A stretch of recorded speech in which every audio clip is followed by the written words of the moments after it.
السلام علیکم ورحمۃ اللہ وبرکاتہ۔ وعلیکم وعلیکم السلام السلام ورحمۃ ورحمۃ اللہ اللہ وبرکاتہ۔ وبرکاتہ۔ خیریت سے ہیں تبسم خان؟ جی الحمدللہ، اپنا بتائیں۔ اللہ کا فضل ہے۔ اچھا یہ بتائیے، کچھ پوچھ لیا جائے؟ جی آج کل کتنی کلاسیں ہو گئی اب تک؟ 32 32۔ 8 دن کا اور 7 ہے ہمارا 8 کلاسوں کا، لیکن جو ہے اس میں بہت کچھ ہو گیا۔ ابھی تو ہم نے جو ہے سیرت کے بارے میں آپ کو کچھ بتایا بھی نہیں ہے، اس لیے میں یہ چاہتا ہوں یہ کلاس ختم ہو جانے کے بعد دوسرا لنک بھی بھیجا جائے گا۔ کیا آپ اس کے لیے تیار ہیں؟ جی اچھا جزاک اللہ۔ میں یہ چاہ رہا تھا تاکہ آپ کو کم سے کم اس کورس میں اتنے مسائل تو آ ہی جائیں جس کی روزمرہ ضرورت رہتی ہے۔ بہرحال آپ یہ بتائیے، نماز کے بعد کی جو دعا ہے وہ آپ سنائیے گا۔ نماز اللہم انی علی ذکرک و شکرک و حسن عبادت۔ اس کے معنی بتائیے گا۔ اے اللہ میری مدد فرما تیری ذکر کرنے اور تیرا شکر گزار رہنے میں اور بہترین طریقوں سے تیری عبادت کرنے میں۔ اچھا انوارہ بیگم بتائیے، جب نماز سے فارغ ہوں تو پہلے 3 مرتبہ کیا پڑھنا ہے، پھر کون سی دعا پڑھنی ہے؟ پہلے 3 مرتبہ استغفر اللہ پڑھیں، پھر اللہم انت السلام و منک السلام تبارکت یا ذا الجلال والاکرام۔ کیا معنی ہے اس کے؟ اللہم اے اللہ، انت السلام آپ سلامتی والے ہیں، و منک السلام اور آپ سے سلامتی مل سکتی ہے، تبارکت یا ذا الجلال والاکرام آپ کی ذات بزرگی والی ہے اور آپ اکرام والے، ذوالجلال والاکرام اکرام والے اور برکت والے۔ بزرگی اور اکرام والے، بہت ماشاءاللہ، طبیعت خوش ہو جاتی ہے۔ اچھا گلستہ آرا بتائیں، دعائے معصورہ جو درود شریف کے بعد پڑھی جاتی ہے۔ جی السلام علیکم ورحمۃ اللہ وبرکاتہ۔ وعلیکم السلام۔ اللہم رب اعوذ باللہ من الشیطان الرجیم، بسم اللہ الرحمن الرحیم۔ دیکھیے اللہم ایک چیز نوٹ کر لیجیے گا ہے، ایک چیز جی کہ جب ہم قرآن شریف کو پڑھیں گے تو اعوذ باللہ جو ہے صرف قرآن شریف کے ساتھ خاص، اس کے علاوہ کوئی دعا سنائیں گے تو اس میں جی صرف بسم اللہ پڑھیں گے۔ جی جی اللہم ربنا آتنا فی الدنیا حسنۃ وفی الآخرۃ حسنۃ وقنا عذاب النار۔ جی یہ دعا قرآن شریف میں آئی ہے؟ جی ماشاء اللہ، تو پھر آپ کا اعوذ باللہ پڑھنا بھی درست تھا، لیکن اگر تلاوت کی نیت سے تھا تو پھر اعوذ باللہ درست تھا، اور اگر دعا کی نیت سے تھا تو صرف بسم اللہ پڑھنا تھا۔ چلیے گا، اس کے علاوہ ایک اور دعائے معصورہ ہے، وہ کون سنائیں گے؟ ترنم سنا دیں۔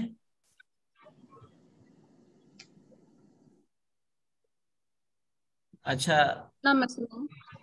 جی آپ سنائیں گے، ماشاء اللہ سنائیے۔ میں بھی سناؤں؟ جی سنائیں انوارہ بیگم۔ اللہم انی ظلمت نفسی ظلما کثیرا ولا آپ یغفر کی مدرسے الذنوب سے پڑھی ہوئی الا۔ ہے کیا؟ جی ہاں، بچپن سے ہی مدرسے کی تعلیم تھی ہمارے ساتھ۔ اچھا عالمہ بھی ہیں یا بچی عالمہ؟ بیٹی عالمہ ہے۔ میں اچھا مدرسے میں مطلب ہمارے مدرسے میں بنگالی ٹرانسلیشن کے ساتھ ہوتا تھا، لیکن یہ دعائیں وغیرہ یہ سب کچھ ہوتی تھی مدرسے میں ہمارے اسکول کے۔ اچھا یعنی یہ آپ کا پڑھا ہوا ہے، کوئی خاص نہیں ہے آپ کے لیے، نیا نہیں ہے نا؟ مولانا یہ تو نماز میں پڑھتے ہی ہیں ہم لوگ۔ جی جی اچھا یہ بتائیے، آپ یہ بتائیے پھر درود کے بارے میں کیا حکم ہے؟ درود کب فرض ہے، کب سنت ہے، کب مستحب؟